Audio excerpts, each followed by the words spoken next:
Die Buffelbil van Inyatikulu, episode 27. Larry gluur deur skreefies oë na Luka, toe die vrou aan sy ander kant opstaan, om van die hoofgereg by die tafel te gaan skep. Wat? Roep hy verontwaardig uit. My eetlus het skielik verdwyn, trap sy hom uit. Hoekom? Die kos ruik lekker en ek is honger. Kan ons asseblief gaan skep? Hy skuif sy stoel daar en dan agteruit en staan op. Maar wanneer hy aan Larry se stoel raak om haar te help, ruk sy haarself kruikie roer my nie op. Los my, ek sal op my eie gaan skep, gaan staan daar langs jou, juffrou Magda Pool. Julle het duidelik 'n klomp catching up om te doen. Luka draai haar stoel effens om, buk vooroor en met sy gesig feitlik teen hare vraai. Waarvan praat jy, Larry? Jy en jou laerskooljuffrou. Dit is 'n skande, Luka. Sy oë boor 'n oomblik in hare en toe sien sy die liggie van begrip daarin. Maar hy maak net eers seker. Jy dink ek en my laerskooljuffrou. Hy skud sy kop van kant tot kant. Nee, Larry, ek was ook op 'n stadium onskuldig. Glo dit liewer as jy kan. Ja, seker tot in standaard 4, want duidelik was jy nie die lelikste seentjie in standaard 5 nie. Dit staan dwars oor jou juffrou Pool se gesig geskryf. Hy is nie eens die lelikste man op 54 nie. Nee, hy is een van die aantreklikste manne wat Larry in haar lewe gesien het. En as hy nou so oor haar hang, pers dit boonop die lug uit haar longe. Vir 'n oomblik lyk dit asof sy mond oor hare gaan vou. Toe druk hy sy wang teen hare en praat met 'n warm asem teen haar oor. Nee, daar het nie sulke goed gebeur terwyl ek nog op laerskool was nie. Sy sit haar arms om sy nek. Hierdie moet hy hoor, al is dit die laaste ding op aarde wat sy vir hom gaan sê. Hoekom nie, Luka? Of was jy dom genoeg om te dink dat jy met daardie oulike voorwerp bedeel is, net sodat jy kan regop staan as jy piepie? Hy trek sy asem skerp in. Hou sy kop nog 'n oomblik daar, voordat hy terugtrek. Nee, my liewe Larry, ek weet presies hoe om daardie ouetjie te gebruik. Maar aangesien hy net so oud soos ek is, en ons gereeld in gesprek met mekaar is, weet hy ook hoe om hom te gedra. Daarna staan hy eenkant toe. Ja, hy weet hoe om homself te gedra, en daar is nou 'n hele paar oë op hulle, en hy kry skaam. Kom jy, Larry, ek sien Magda wag vir ons. Ek wil eers weet, wanneer het die popo toe die fan gestryk? Vra sy. Die ramp? Ja, jy kan seker maar praat van 'n ryp papaya wat die waier getref het. Dis baie nader aan die waarheid. Maar kan ons asseblief net eers my ouers se funksie agter die rug kry? Dit is hulle geleentheid, jy weet, nie my dag van afrekening nie. Ek sal net dit vir jou sê. Dit was ongeveer 8 jaar gelede, toe ek en jou pa ernstig gesels het oor 'n buffelstoetery op Inyatikulu. Maar amper het die hele ding ons nuwe vennootskap in die wiele gery. Kom, laat ons stap. Daar het jy dit nou, besluit Larry toe sy agter hom inval. 'n Vrou kan maar altyd staat maak op haar 6de sintuig, wat hierdie soort ding aanbetref. Terwyl hulle in die ry wag, kom Luka se oudste broer nader. Hy ken ook vir juffrou Magda van skooldae af, en Luka stel net vir Larry aan hom voor. Larry Sullivan, ja, jy het my al van haar vertel, Luka. Die man kyk haar vas in die oë, en toe verby na haar siel toe. Die Willemse broers praat met siele.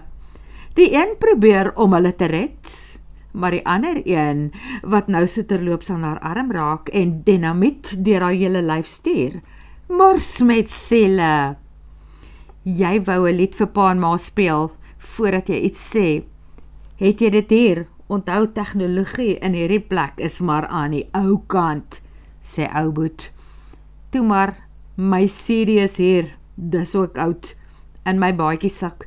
Ek sal dit vir jou bring sodra ons klaar geskep het. Nee, dan sal jou kos koud word. Ek sal dit gou gaan haal. Die lied se naam is The Older I Get, daai een van Ellen. Sy broer sit sy arme oomblik om sy skouer en toe glimlag hy.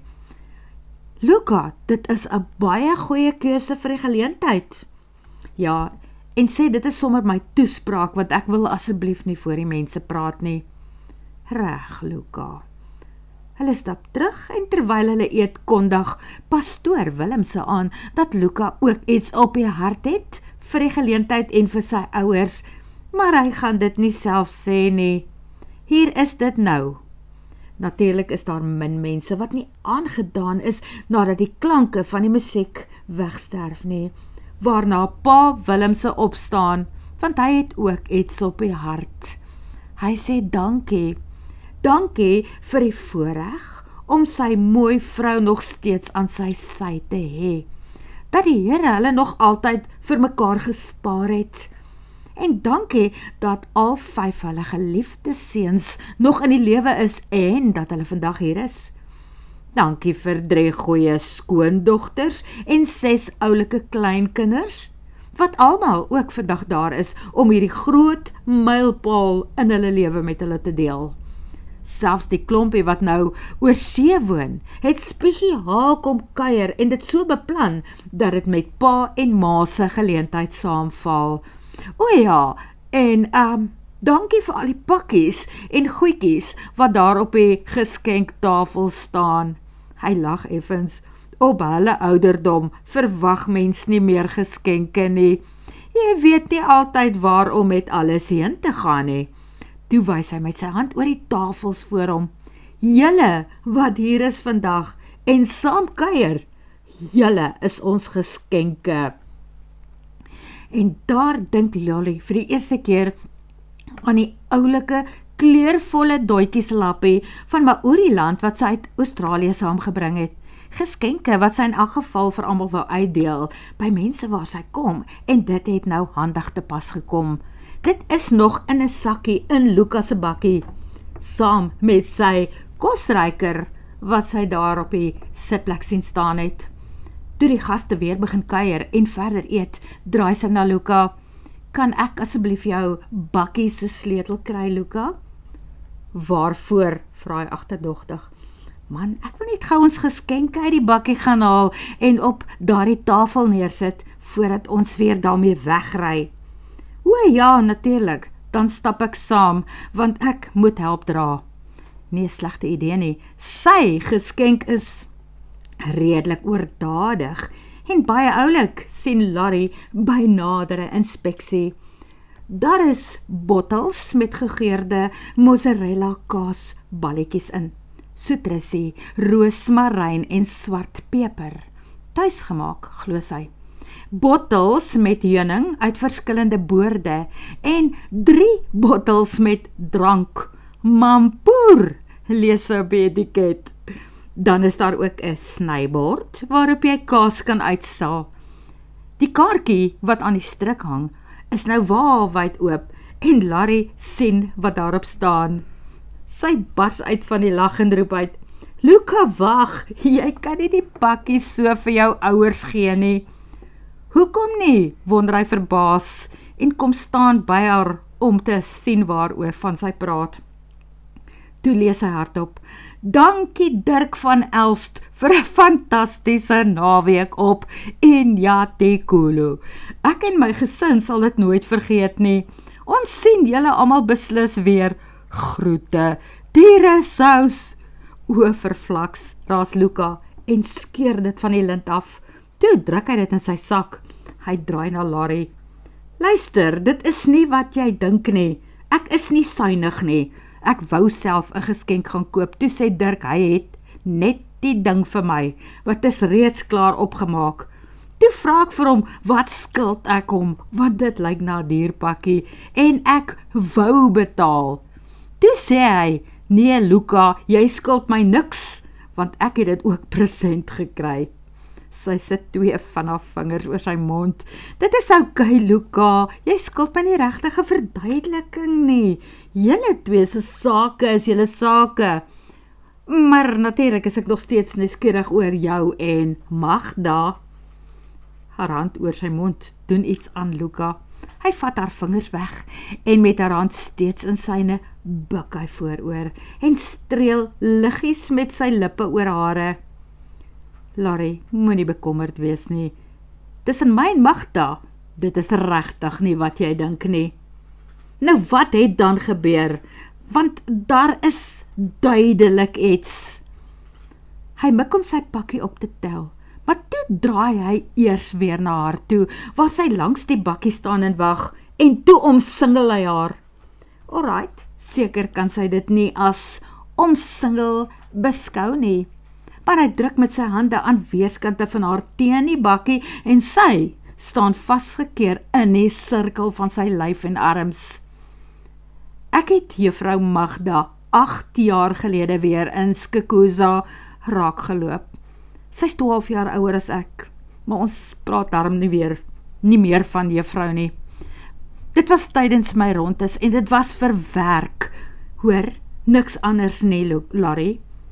Haar man wat vir Sandparke gewerk het as winkel en soms aflos kampbestuurder is toe pas oorlede en sy moes huis opgee, want sy het lankal nie meer self vir Sandparke gewerk nie, net soms tydelike poste gehad waar hy gegaan het, gewerk in die wasserye, eetplekke, dikwels by toerisme, daar saam met my ouers, terwyl ou Polie nog geleef het, maar na sy dood was sy, so te sê, op straat.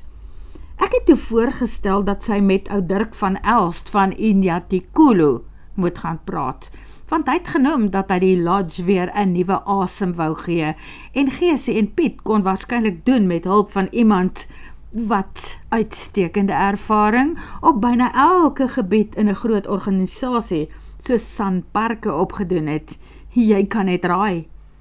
Klink ideaal, erken Larry teen haar sin. Het sy toe met hom gaan praat daarop Inyatikulu? Sy het inderdaad ja. En daar val Dirk toe mos. Wat? My pa het geval? Ek weet nie daarvan nie. Het hy baie seer gekry? Luka lag so bietjie en toe fluister hy weer by haar oor. Man, ek praat van soos verlief raak val, stewels en al. Seker verkeerde tyd en plek, want sy was nog nie oor haar man nie en sy was nie reg vir 'n nuwe verhouding nie. My pa val toe vir haar. Larry kyk hom verbaas in die oë. Ek het nog nooit aan my pa gedink as die tipe wat vir enige vrou sal val nie. Man, mens hoef nie altyd 'n tipe te wees nie. En onthou jy nou weer dat jou pa ook eintlik net 'n man is? Luka glimlag effens, maar sy frons. Ek wil nie so aan my pa dink nie. Ok, dis seker te verstaan, maar dit is wat mans soms doen. Hulle verloor hulle harte op vroue wat hulle nie beskore is nie. Luka se oor is nou op haar mond.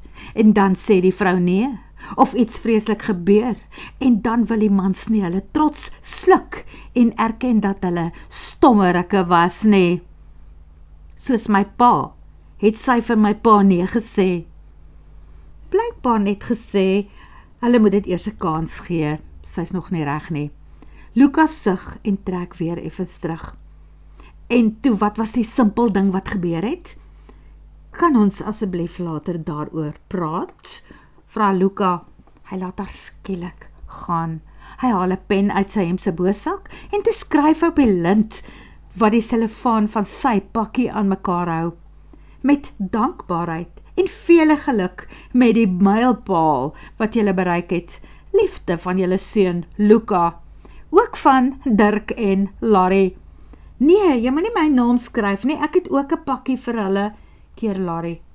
Ek het nou Klaar geskryf, raas hy en tel die pakkie op. Terwyl hulle begin aanstap, vra Larry, Luka, vertel vir my hoe jy toe deel geword het van daardie vreeslike simpel ding wat daarna gebeur het. Ek sal vir jou vertel terwyl ons terugry. Nee, Luka, ek wil sommer nou weet, baie dankie. Ja, want typies vroumens wil jy nou vrek van nuuskierigheid.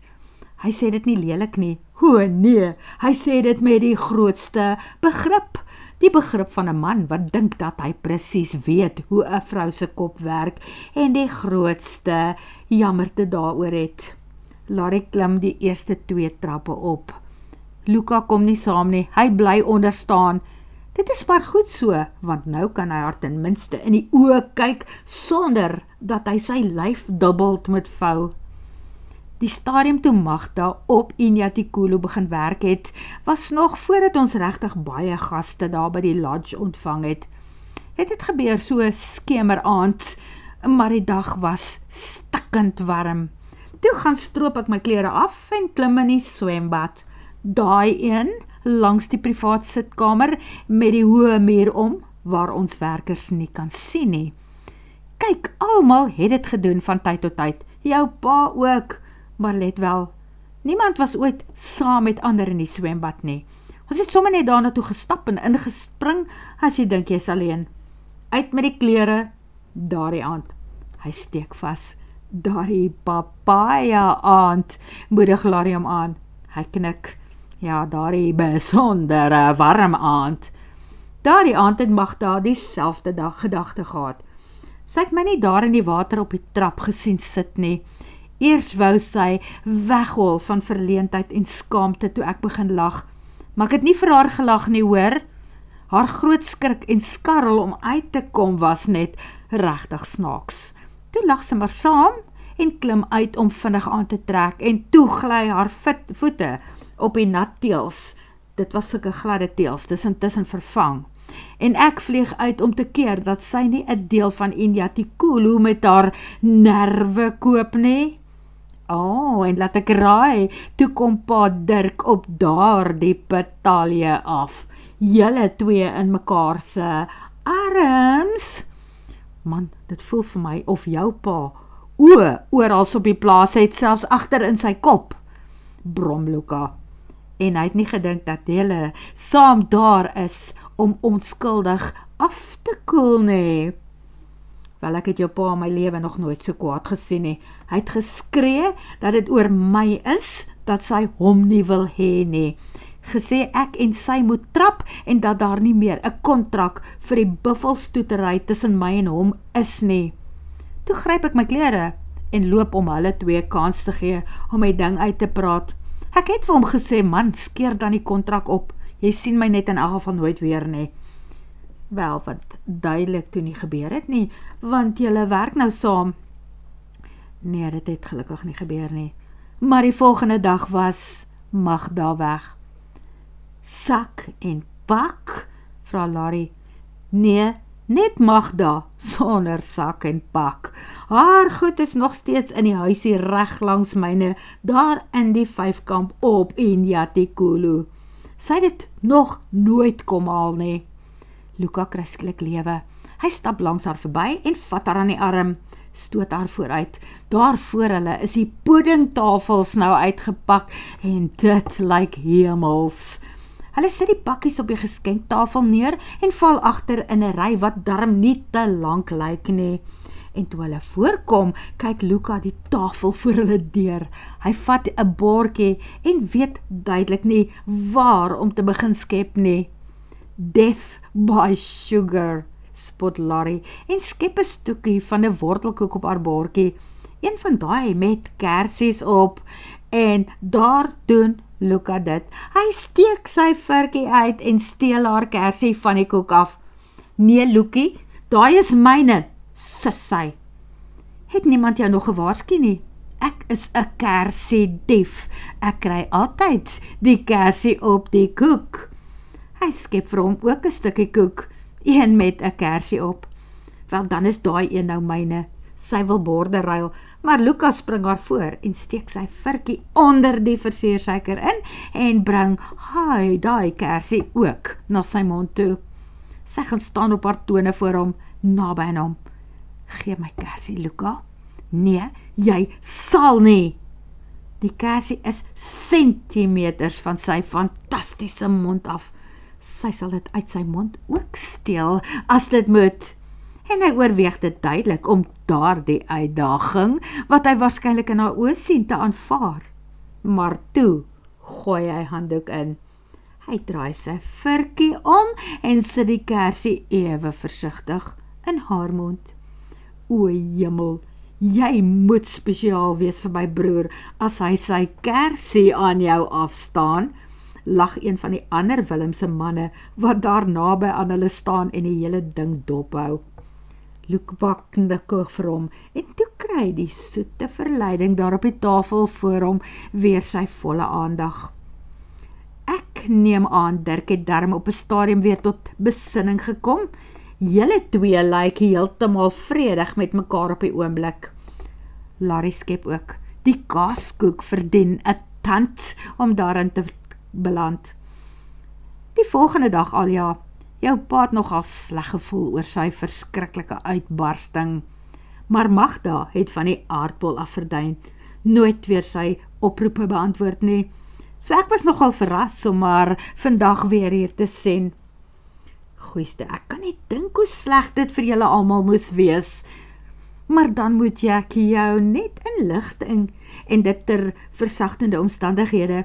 Dit was waarskynlik my eie maasige kafoefel by daai einste swembad, met die man wat wie sy later getroud is en Australië toe verhuis het, wat gemaak het dat my pa so gereageer het oor julle.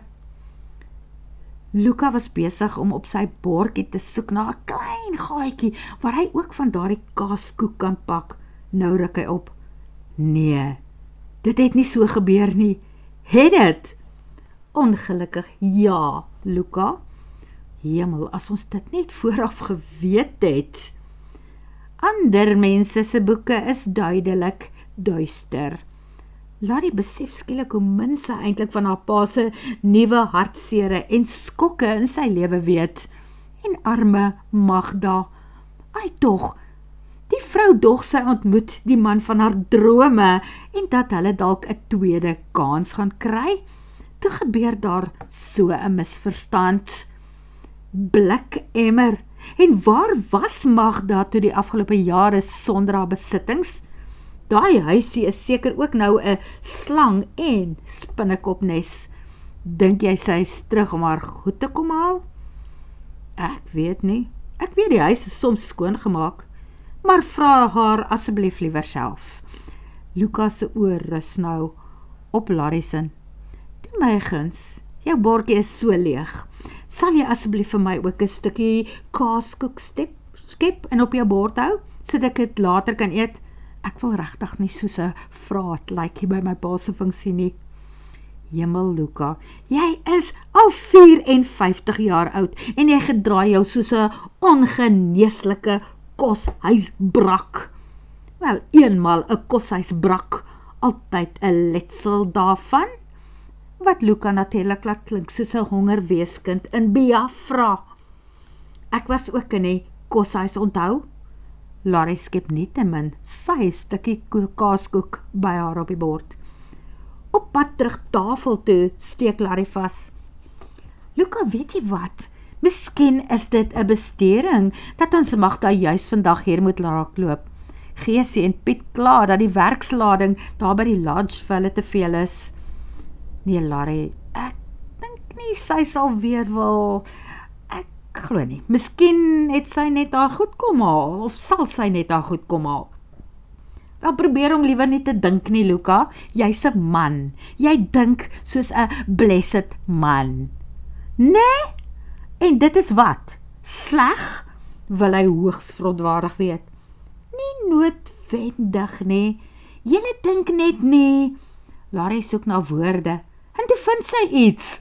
Of dit nou die regte een is vir die oomblik, moet dit werk.